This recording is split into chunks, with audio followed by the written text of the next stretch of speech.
Hello everyone, welcome to Glitch Sip.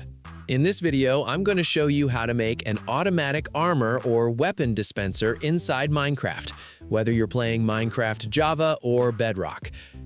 As you can see, the armor is automatically equipped on me, and we can do the same thing not only with armor, but also with weapons and tools, such as pickaxes, swords, axes, and more. So, let's continue. The system is actually very simple. The only things we're going to need are dispensers and, of course, the armor itself. We're also going to need a pressure plate to make this work.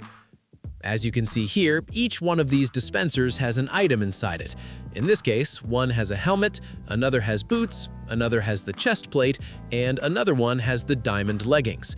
So, we simply crouch and step on the pressure plate, and in this way, the armor gets equipped automatically.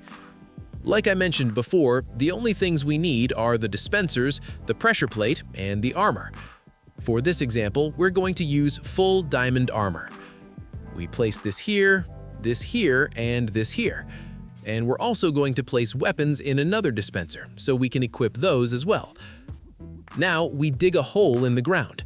We place one here, another here, and another here. We're going to do the same thing for the armor, but we'll separate it a little. We place this here, this one here, and this one here. This setup will be for the weapons. We place one here, another one here, and another one here. And over here, we'll place the armor. Now we crouch and place the pressure plate. Here we put the helmet, then the chest plate, then the leggings, and finally the boots. Next, we remove the armor that we're currently wearing. We take this off, and this off. Now, as you can see, we automatically get the armor equipped. Then we move on to the tools and weapons. As you can see, this is something very simple that you can do in Minecraft, whether you're playing Java or Bedrock. And that's it for this video. Thanks for watching, and I'll see you next time here on Glitch Sit.